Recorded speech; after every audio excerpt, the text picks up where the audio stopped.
Assalamualaikum warahmatullahi wabarakatuh. Perkenalkan, nama saya Koirunisa dari kelas 11 IPA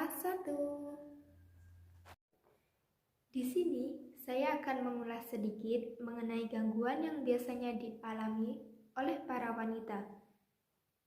Pernah nggak sih kalian merasakan nyeri ketika menstruasi atau tidak mengalami menstruasi dalam jangka waktu yang lama? Nah, saya akan menjelaskan hal-hal tersebut dalam video ini. Penyakit yang biasanya dialami oleh para wanita ketika menstruasi adalah rasa nyeri.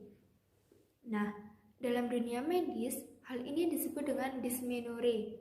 Dysmenorrhea berasal dari bahasa Yunani, yakni dysmenorrhea, yang artinya dys yang berarti sulit, nyeri, abnormal, meno yang berarti bulan, dan rea yang berarti aliran. Dysmenorrhea adalah kondisi di mana ketika wanita sedang menstruasi, dia merasakan rasa nyeri di perut atau panggul. Penyebab dysmenorrhea. Dysmenorrhea dapat disebabkan oleh bermacam-macam hal, seperti 1. Penyakit radang panggul, 2. Endometriosis, 3. Tumor atau kelainan uterus, 4. Selaput darah atau vagina tidak berlubang, 5. Stres atau cemas yang berlebihan, 6. Ketidakseimbangan abnormal. Nah, untuk klasifikasi dysmenorrhea sendiri itu dibagi menjadi 2. 1. Berdasarkan jenis nyerinya, dysmenorrhea dibagi menjadi 2 juga, yakni dysmenorrhea spasmodik, 2. Dysmenorrhea kongestif. Berdasarkan ada tidaknya kelainan atau sebab yang diamati, dysmenorrhea dibagi menjadi 2 juga. 1. Dysmenorrhea primer, 2. Dysmenorrhea sekunder. Dysmenorrhea berdasarkan jenis nyeri. 1. Dysmenorrhea spasmodik adalah nyeri yang dirasakan di bagian bawah perut dan terjadi sebelum atau segera setelah haid dimulai. Tanda dysmenorrhea spasmodik antara lain pingsan, mual, muntah. Dysmenorrhea kongestif. Dysmenorrhea kongestif dapat diketahui beberapa hari sebelum haid datang, biasanya 2 atau 3 hari sebelum haid. Gejala yang ditimbulkan antara lain pegal pada paha, sakit pada payudara, lelah, mudah tersinggung, kehilangan keseimbangan, ceroboh, gangguan tidur, atau timbul memar di paha dan lengan atas. Dysmenorrhea berdasarkan ada tidaknya kelainan atau sebab yang diamati. Dysmenorrhea primer adalah nyeri haid yang terjadi tanpa adanya kelainan ginekologik yang nyata. Sifat nyeri yang dirasakan seperti kejang-kejang berjangkit, terjadi pada perut bagian bawah menjalar ke pinggang dan paha. Gejala lain yang menyertai nyeri ini adalah rasa mual, muntah, sakit kepala, dan diare. Mekanisme terjadinya nyeri pada dysmenorrhea primer ini adalah korpus luteum akan mengalami regresi apabila tidak terjadi kehamilan. Hal ini akan mengakibatkan penurunan kadar progesteron dan mengakibatkan labilisasi membran lisosom sehingga mudah pecah dan melepaskan enzim fosfolipase A2. Fosfolipase A2 akan menghidrolisis senyawa fosfolipid yang ada di membran sel endometrium dan menghasilkan asam arakidonat. Asam arakidonat bersama dengan kerusakan endometrium akan merangsang kaskade asam arakidonat dan menghasilkan prostaglandin PGE2 dan PGF2-alfa. Wanita dengan dysmenorrhea primer didapatkan adanya peningkatan kadar PGE dan PGF2-alfa di dalam darahnya yang merangsang myometrium. Akibatnya, terjadi peningkatan kontraksi dan disritmi uterus, sehingga terjadi penurunan aliran darah ke uterus dan mengakibatkan iskemia. Prostaglandin sendiri dan endoperoksid juga menyebabkan sensitisasi. Selanjutnya, menurunkan ambang rasa sakit pada ujung-ujung saraf afferent nervus pelvicus terhadap rangsang fisik dan kimia.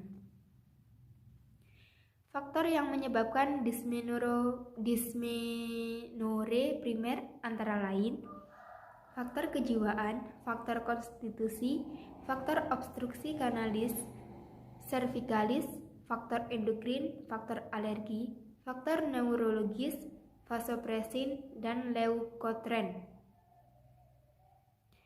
Dysmenorrhea sekunder adalah nyeri haid yang disebabkan oleh penyakit, gangguan, atau kelainan di dalam maupun di luar rahim. Nyeri pada dysmenorrhea sekunder dimulai sejak 1-2 minggu sebelum menstruasi dan terus berlangsung beberapa hari setelah menstruasi. Penyebab dysmenorrhea sekunder antara lain benjolan yang menyebabkan pendarahan, rahim yang terbalik, peradangan selaput lendir dan rahim, peradangan selaput lendir rahim, pemakaian kontrasepsi spiral, endometriosis, fibroid atau tumor, dan infeksi pelvis. Pengobatan yang sering dipakai adalah golongan NSAID yaitu aspirin, naproxen, ibuprofen, indomethacin, dan asam mefenamat. Obat-obatan ini seringkali lebih efektif jika diminum sebelum timbul nyeri, karena dysmenorrhea jarang menyertai perdarahan tanpa ovulasi, maka pemberian kontrasepsi oral untuk menekan ovulasi juga merupakan beberapa alternatif yang dapat digunakan untuk mengurangi rasa nyeri haid, antara lain 1. Suhu panas bisa berupa bantal panas, kompres, minum minuman yang panas atau hangat, mandi air hangat. 2. Tidur atau istirahat yang cukup. 3. Olahraga teratur. 4. Visualisasi konsentrasi. 5. Aromaterapi. 6. Pijatan. 7. Mendengarkan musik, membaca buku maupun menonton film. 8. Mengurangi konsumsi kopi. 9. Tidak merokok maupun minum alkohol. 10.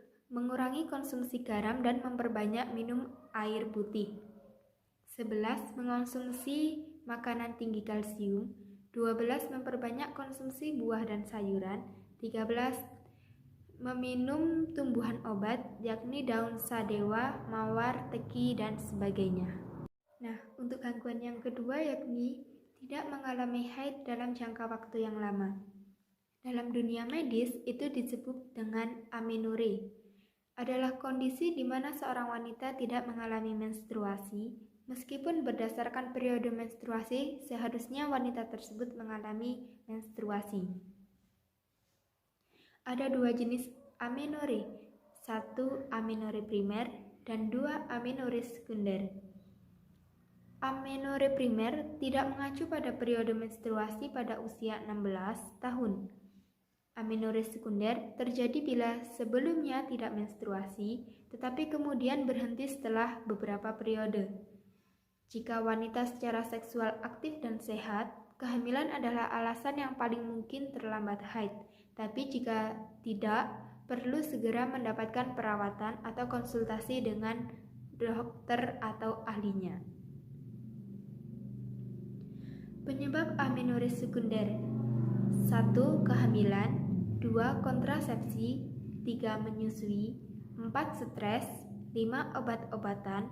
6. Ketidakseimbangan hormon. 7. Berat badan rendah. 8. Olahraga berlebih. 9. Kerusakan tiroid.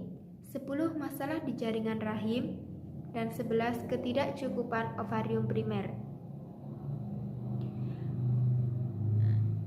Penyebab amenorrhea primer: 1. Kelainan kromosom. 2. Masalah hipotalamus. 3. Hipofisis. 4. Kurangnya organ reproduksi. 5. Struktural abnormal pada vagina. Gejala yang biasanya terjadi pada amenorrhea adalah bahwa seseorang tidak memiliki periode menstruasi. Untuk amenorrhea primer, tidak mengalami periode menstruasi pada usia 16 tahun.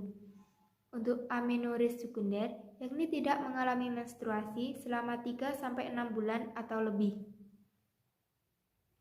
Nah, untuk perawatan atau pengobatannya tergantung dengan penyebab amenorrhea. Dokter mungkin menyarankan melakukan perubahan pada gaya hidup, berat badan, aktivitas fisik atau tingkat stres, dan lainnya. Sedangkan pada amenorrhea tiroid atau disebabkan oleh gangguan hipofisis dapat diobati dengan obat-obatan.